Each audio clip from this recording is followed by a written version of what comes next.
स्वागत है आप सभी का जयश्री एकेडमी में। कल मैंने आपको ईजीएमआर के बारे में पढ़ाया था। आज मैं पढ़ाऊंगा आपको वॉच वर्ब, विल सेल और एबल टू।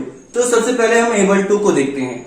एबल टू का यूज होता है योग्य, समर्थ, पात्र। ठीक है, योग्य है, समर्थ है, पात्र है। इसको पास्ट, प्रेजेंट, फ्यूचर हम कहीं भी, जनरली हम इसका यूज प्रेजेंट और पास्ट में ही करते हैं। फ्यूचर का यूज नहीं होता है। रेयर केस में अगर होता भी है तो आप कर सकते हैं उसको। ठीक है, तो सिंपल रूल देखते हैं। Subject plus is, am, are plus was, were और will shall plus able to plus verb का फर्स्ट फॉर्म प्लस ऑब्जेक्ट। ठीक है, इसमें ध्यान से देखिए, इसका एक एग्जांपल है, राजेश इस दौड़ में दौड़ने योग्य है। तो क्या होगा, राजेश इज, राजेश सब्जेक्ट है, सिंगुलर है, इसलिए इसके साथ इज लगाएंगे। एबल टू, अब वर्ब क्या है, रन। ठीक है, run in this race. Rajesh is able to run in this race. ये हमारा क्या है, एबल टू के बाद हम यहां पे वर्ब का फर्स्ट फॉर्म ही क्यों लगाते हैं, ये सवाल है क्या, कि टू के बाद वर्ब का फर्स्ट फॉर्म हम इसलिए लगाते हैं, क्यों, क्योंकि ये इंग्लिश का रूल है कि टू के बाद ऑलवेज वर्ब का फर्स्ट फॉर्म ही लगता है। इसको सेकेंड फॉर्म और थर्ड फॉर्म हम राइट नहीं कर सकते। अगर आप राइट कर दिए तो वहां पे आपका गलत हो जाएगा। ठीक है, तो आप देखिए, क्या टू के बाद जब वर्ब का फर्स्ट फॉर्म लिखा जाता है, तो टू के बाद जब वर्ब का फर्स्ट फॉर्म लिखते हैं तो वो हमारा इन्फिनेटिव हो जाता है। टू के बाद जब वर्ब का आईएनजी फॉर्म लिखते हैं तो वो आपका जेरेंड हो जाता है। और वो आईएनजी फॉर्म क्या करता है, नाउन का बिहेव देने लगता है। जो वर्ब है वो नाउन की तरह बिहेव देता है, तो इसीलिए उसको जेरेंड कहते हैं। जब टू के साथ आईएनजी फॉर्म लगता है तो वो जेरेंड हो जाता है, और टू के साथ जब वर्ब का फर्स्ट फॉर्म लगता है तो ये इन्फिनिटिव वर्ब हो जाता है। ठीक है, तो इसलिए यहाँ पे वर्ब के साथ हम टू के साथ वर्ब का फर्स्ट फॉर्म लगाते हैं। ठीक है, Rajesh is able to run in this race. ये हमारा पहला एग्जांपल था। सेकंड एग्जांपल देखते हैं, क्या वे लोग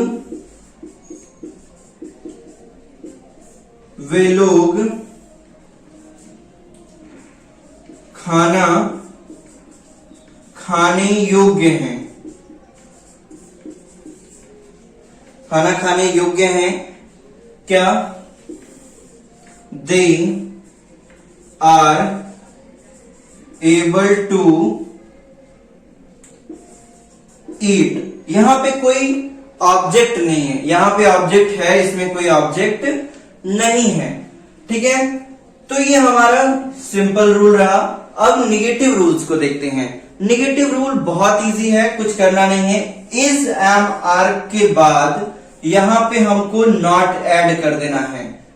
ठीक है, कहां पे, ध्यान से देखिए, बस हो गया, ये निगेटिव हमारा कंप्लीट हो गया। बहुत इजी है। ठीक, देखते हैं, राजेश इस दौड़ में दौड़ने योग्य है। यहां पे अब इसको दौड़ में दौड़ने योग्य नहीं है, दौड़ में दौड़ने योग्य नहीं है हो गया। तो राजेश इज नॉट, यहां पे Rajesh is not able to run. Rajesh is not able to run हो गया। ठीक, यहां पे वे लोग खाना खाने योग्य, तुरंत देखिए, नहीं है, तो क्या हो जाएगा, they are not able to eat. ठीक है, बस ऐसे ही करना है। आइए एक दो एग्जांपल और निगेटिव का देख लेते हैं ताकि आपको समझ में आ जाए।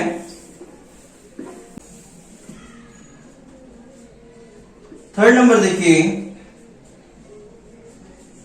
राजेश दिल्ली जाने में समर्थ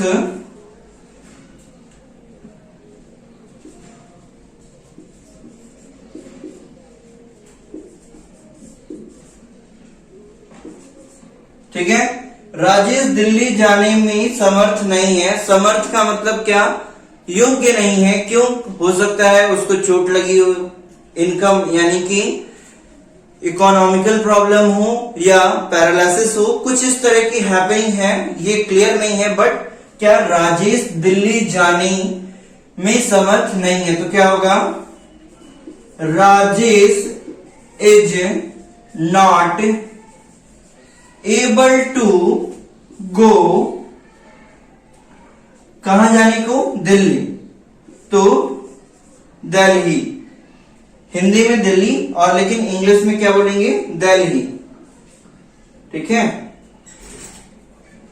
दिल्ली। क्लियर है? थर्ड नंबर हमारा यहां पे कंप्लीट हो गया। तो ये एग्जांपल देख के आपको समझ में आ गया होगा। नेक्स्ट हम चलते हैं, निगेटिव हमारा कंप्लीट हो गया। ये निगेटिव रूल था, नॉट लगा था, यहां पे दो नॉट नहीं होगा, एक ही नॉट होगा। सब्जेक्ट इज है हमारा, वॉज वर्ब विल सेल के बाद नॉट, एबल टू वर्ब का फर्स्ट फॉर्म और ऑब्जेक्ट। ठीक है, नेक्स्ट हम चलते हैं, देखते हैं। नेक्स्ट देखिए, नेक्स्ट हम देखते हैं इंट्रोगेटिव। इंट्रोगेटिव का क्या? HMR, was were, will serve, subject not अगर होगा तो लगाएंगे, अदरवाइज एबल टू, वर्ब का फर्स्ट फॉर्म प्लस ऑब्जेक्ट। ठीक है। डबल इंट्रोगेटिव, डबल इंट्रोगेटिव में क्या है? क्वेश्चन वर्ड, क्वेश्चन वर्ड या WH वर्ड दोनों ही एक है। जो वर्ड यानी WHAT what, WHEN when, WHERE where, जो भी सेंटेंस, जो भी वर्ड हमारा WH से स्टार्ट होता है उनको हम क्वेश्चन वर्ड कहते हैं, जो भी क्वेश्चन वर्ड स्टार्ट होते हैं। ठीक है, उसके बाद नीचे का और ऊपर का आप देख रहे होंगे कि सेम है। क्या? HMR, was were, will shall, फिर सब्जेक्ट नॉट होगा तो लगाएंगे, अदरवाइज एबल टू, फिर वर्ब का फर्स्ट फॉर्म, देन ऑब्जेक्ट। ठीक है, इतना क्लियर है। फिर उसके बाद हम देखते हैं, इसके बाद हम इंट्रोगेटिव का और डबल इंट्रोगेटिव का एग्जाम्पल देखते हैं। क्या? इंट्रोगेटिव में मैंने कल बताया था आपको कि जो भी sentences, all sentences start with क्या, स्टार्ट विथ क्या, जैसे क्या तुम मेरे साथ रहने योग्य हो, पूछते हैं ना, क्या तुम उसके साथ रहने योग्य हो, क्या तुम मेरे साथ रहने योग्य हो। ठीक है, तो क्या कहते हैं?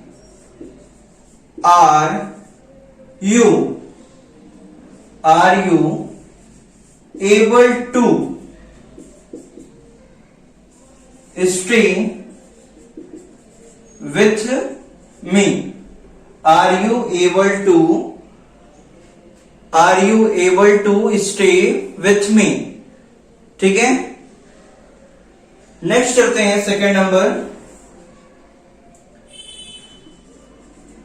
क्या रमेश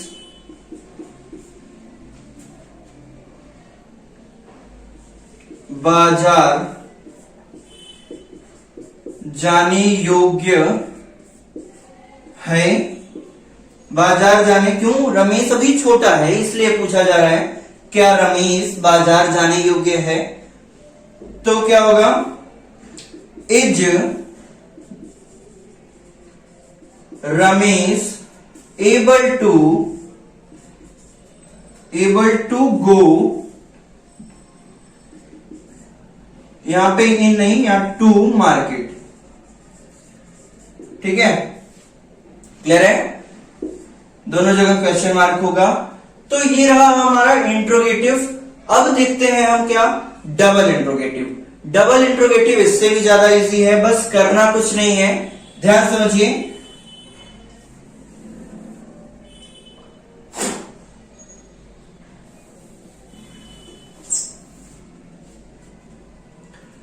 आइए देखते हैं। डबल इंट्रोगेटिव इससे भी इजी है, बस करना क्या है, तुम मेरे साथ रहने योग्य, तुम कैसे, यहां पे कर देते हैं कैसे, यहां पे मेरे, तुम कैसे मेरे साथ रहने योग्य हो, और यहां पे लगा देते हैं क्वेश्चन मार्क। बस इतना ही करना है, ये बन गया फर्स्ट। अब यहां पे रमेश क्यों बाजार जाने योग्य है, ये हो गया दूसरा, सेकंड नंबर। बस करना क्या है, क्यों, ये जो क्यों वर्ड है इसको यहां पे बस लिख देना है वाई। ये जो कैसे वर्ड है ये सेंटर में, बस इसको यहां लिख देना है क्या, यहां आर था तो वाई, यहां पे हाउ हो जाएगा। कैसे का स्पेलिंग क्या होता है, हाउ। तो जो सेंटर में होता है, जो सेंटर में इंट्रोगेटिव वर्ड होता है, ये इंट्रोगेटिव वर्ड प्लस सेंटेंस हमारा इंट्रोगेटिव, तो इसलिए हम इसको डबल इंट्रोगेटिव कहते हैं, बाकी कुछ है नहीं। सेंटेंस हमारा बीच में आया, क्या क्यों कैसे, अगर सेंटेंस के बीच में आता है तो वो डबल इंट्रोगेटिव होता है। बस उसका स्पेलिंग आपको पहले राइट कर देना है और रूल आपको पूरा इंट्रोगेटिव का अप्लाई कर देना है, तो आपका कभी गलत नहीं होगा। ठीक है, तो ये हमारा एबल टू यहां पे एंड होता है। अब हम आपको दिखाते हैं, पढ़ाते हैं वॉज, वर और विल सेल के बारे में। ठीक है,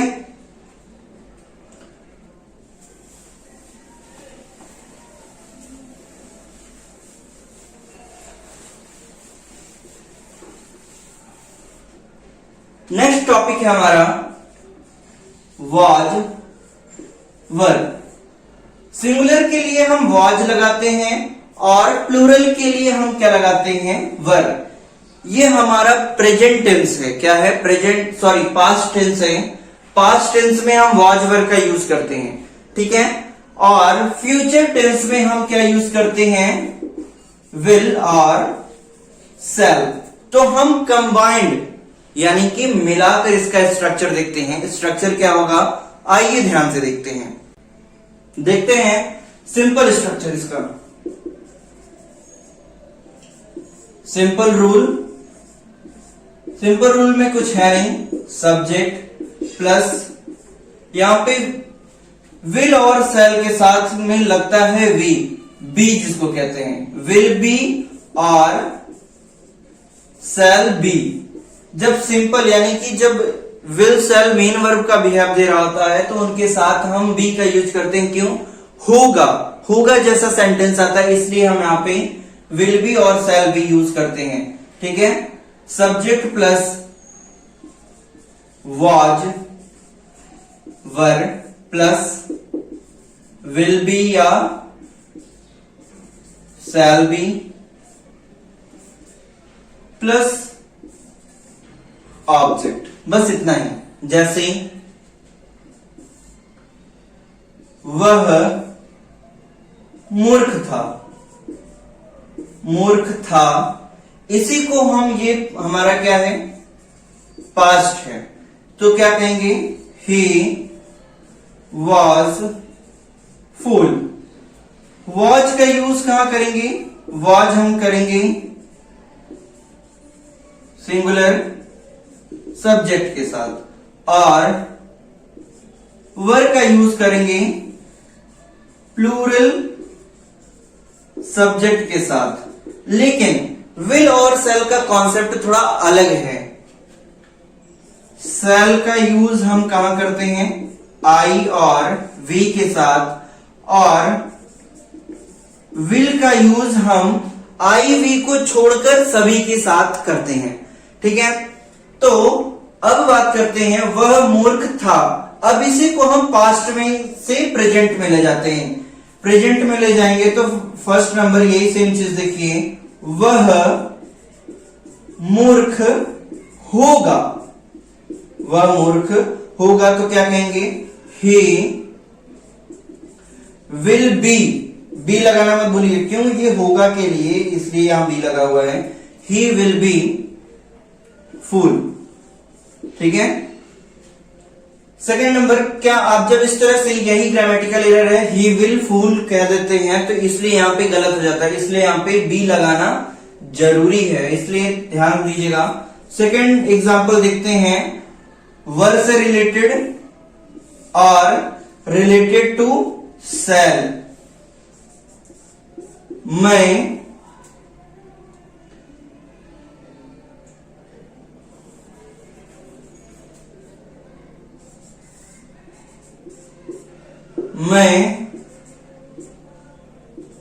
ईमानदार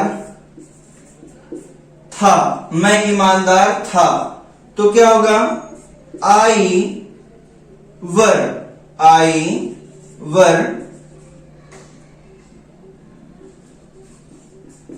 ऑनेस्ट, आई वर ऑनेस्ट। देखिए सही है, नहीं गलत है, यहां पे आई के साथ हम वर का यूज नहीं करते, ये ग्रामेटिकल एरर है। आई के साथ हम वॉज का यूज करते हैं, किसका यूज करते हैं, वॉज का, ठीक है। वर का यूज तब करते हैं जब काश जैसा शब्द, काश में प्रधानमंत्री होता, काश में राजा होता, काश में बहुत अमीर होता, जब इस तरह से कहते हैं तो if I were a prime minister, if I were a king, if I were a principle of school, इस तरह से जब वर्ड आता है तो काश में जैसे शब्दों के लिए आई के साथ हम वर का यूज करते हैं। यानी कल्पना के लिए जब हम बात करते हैं, कल्पना की बात करते हैं, इमेजिनेशन की बात करते हैं, तो हम आई के साथ क्या लगाते हैं, वर लगाते हैं। अदर केसेस में, सिंपल केसेस में आई के साथ हम क्या लगाते हैं, वॉज लगाते हैं, ठीक। तो यहां पे मैं ईमानदार था, आई वॉज ऑनेस्ट। अब इसी चीज को हम सेल में देखते हैं। सेकेंड नंबर, मैं ईमानदार हूंगा, मैं ईमानदार हूंगा, तो क्या हो जाएगा, आई शैल बी ऑनेस्ट। क्लियर है, मैं ईमानदार हूंगा। लेकिन कुछ केसेस ऐसे भी आते हैं जहां आई और वी के साथ हम क्या यूज करते हैं, आई और वी के साथ हम विल बी यूज करते हैं। कब, जब किसी भी वर्क को करने के लिए अवश्य की बात की जाए, जैसे मैं बाजार अवश्य जाऊंगा, मैं इस काम को अवश्य करूंगा, ठीक है। तो ऐसी कंडीशन में हम क्या आई और वी के साथ विल का यूज करने लगते हैं, और अदर केसेस में हम शैल का यूज करते हैं, यानी इनवर्स, यानी उल्टा। जहां विल का यूज होता है वहां शैल का यूज होने लगेगा अवश्य के केस में, और जहां शैल का यूज हो रहा होता है वहां पर हम विल का यूज करने लगते हैं। इसी में मैं आपको, इसी एग्जांपल में मैं आपको करके दिखा दे रहा हूं ताकि आपको समझ में आ जाए। ध्यान से देखिए, मैं ईमानदार हूंगा, ये क्लियर नहीं है, तो इसलिए यहां पे इसमें हमने शैल भी लगाया। लेकिन अगर मैं यहां कहूं मैं ईमानदार अवश्य हूंगा, तो यहां पे क्या हो जाएगा, आई विल बी। डेफिनेटली लगाने की जरूरत नहीं है, शैल भी लगता था, विल भी लगने लगा। आई विल बी ऑनेस्ट, ये राइट केस है, ये ऑक्सफोर्ड यानी ब्रिटिश इंग्लिश है, आप जाके कहीं भी देख लीजिएगा, ये गलत नहीं है, ठीक है। तो यहाँ पे जब अवश्य की बात होगी तो आई विल बी हो जाएगा, डेफिनेटली लगाने की जरूरत नहीं। कभी जैसे मैं अवश्य ईमानदार होऊंगा तो कहते हैं definitely I shall be honest, तो डेफिनेटली लगाने की जरूरत नहीं है, सिर्फ कही आई विल बी ऑनेस्ट का मतलब मैं अवश्य ईमानदार रहूंगा, ठीक है। अब देखिए निगेटिव केस में कुछ करना नहीं है, बस वॉज वर और विल बी और शैल बी। यहां पे थोड़ा सा लॉजिक है, यहां पे will shall not plus be plus object हो जाएगा, यहां पे subject will shall not plus be plus object. और वॉज वर का केस देख लीजिए, वॉज वर के केस में क्या होगा, subject was were not then object, ठीक है। निगेटिव केस में कुछ होगा नहीं, वह मूर्ख था, सिर्फ यहां पे नहीं लगा दीजिए, वह मूर्ख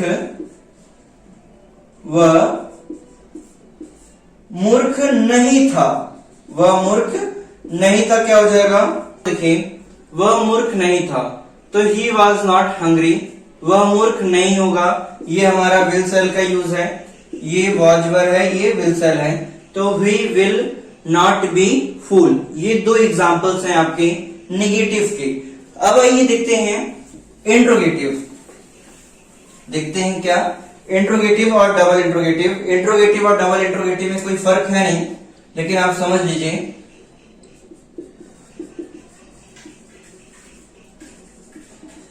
इंट्रोगेटिव और double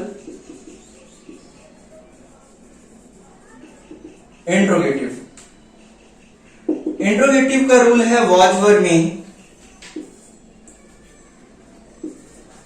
was verb plus subject plus not हुआ तो लगाएंगे, अदरवाइज ऑब्जेक्ट, ठीक है, और क्वेश्चन मार्क। डबल इंट्रोगेटिव में देखिए WH word plus was verb plus subject plus not हुआ तो लगाएंगे, अदरवाइज ऑब्जेक्ट और क्वेश्चन मार्क। ये वॉज वर्ब का था, ठीक। अब देखते हैं विल सेल का, तो होगा will shall plus subject plus not हुआ तो लगाएंगे, अदरवाइज बी प्लस ऑब्जेक्ट और क्वेश्चन मार्क, ठीक है। नेक्स्ट देखते हैं विल सेल का डबल इंट्रोगेटिव। विल सेल का डबल इंट्रोगेटिव क्या होगा, WH वर्ड प्लस विल या shall plus subject plus not plus be plus object और क्वेश्चन मार्क, ये है आपका, ठीक। नेक्स्ट चलते हैं, इसके एग्जाम्पल्स को देखते हैं। इसके एग्जाम्पल्स क्या हैं, डबल इंट्रोगेटिव के एग्जाम्पल्स और इंट्रोगेटिव के एग्जाम्पल्स देखते हैं, वॉज वर्ब के और विल सेल के। तो दोनों एग्जाम्पल सेम देखते हैं। क्या तुम भूखे थे, ये क्वेश्चन मार्क वॉज वर्ब में है, वॉज सॉरी यू है तो इसके साथ हम वर लगाते हैं, were you hungry question mark. अब इसी को डबल इंट्रोगेटिव में देखते हैं, तुम क्यों भूखे थे क्वेश्चन मार्क। तो यहां पे क्या होगा, वाई मैंने बताया है कि क्वेश्चन वर्ड को बस पहले लिख के rule same to same interrogative वाला अप्लाई करेंगे। तो देखिए वर यू हंग्री, क्लियर है। ये था क्या तुम भूखे थे, क्या तुम भूखे थे, तुम क्यों भूखे थे। अगर यहां पे नॉट आ जाता तो क्या होता, why were you not, subject के बाद नॉट, मैंने अभी स्ट्रक्चर में आपको दिखाया था तो वो था। अब इसी चीज को हम विल सेल में देखते हैं, थर्ड नंबर विल सेल में देखते हैं, क्या तुम भूखे होगे क्वेश्चन मार्क। तो क्या हो जाएगा, विल यू बी हंग्री और क्वेश्चन मार्क। अब फोर्थ नंबर देखते हैं, तुम क्यों भूखे होगे क्वेश्चन मार्क। तो why will you be hungry clear है? तो ये विल का डबल इंट्रोगेटिव और इंट्रोगेटिव था। अब इसको स्पोकन इंग्लिश के पर्पज से देख लेते हैं थोड़ा सा, विल को और सेल को। देखिए, जब हम विल और सेल, विल नॉट और सेल नॉट को एक साथ लिखते हैं तो हम इसको विलेंट और सेलेंट नहीं पढ़ते हैं, इनको हम पढ़ते हैं क्या, वांट और सांट पढ़ते हैं। ये वांट है, ये सांट है। हम जब इसको एक साथ करेंगे तो इसको वांट कहेंगे, विल नॉट को वांट और सेल नॉट को सांट पढ़ते हैं। क्लियर है? तो ये क्या है हमारा, ये टोटल गलत है, ध्यान समझिए। वांट कहेंगे विल नॉट को और सांट कहेंगे सेल नॉट को, तो ये राइट है और ये केस हमारा टोटल क्या है, रॉन्ग है। तो इस बात को आप हमेशा ध्यान रखिएगा। मैं आपको एक करके दिखा दे रहा हूं। जैसे यहां पे आप सेकंड नंबर देख लीजिए, तुम भूखे, यहां लिख देते हैं, क्या तुम भूखे नहीं होगे, क्वेश्चन मार्क लगा देते हैं। तो पूरा सेंटेंस देखिए, will you not be hungry, ये था। अब यहां पे इसको हम एक साथ लिखते हैं, विल और नॉट को एक साथ लिखते हैं तो क्या लिखेंगे, want you be,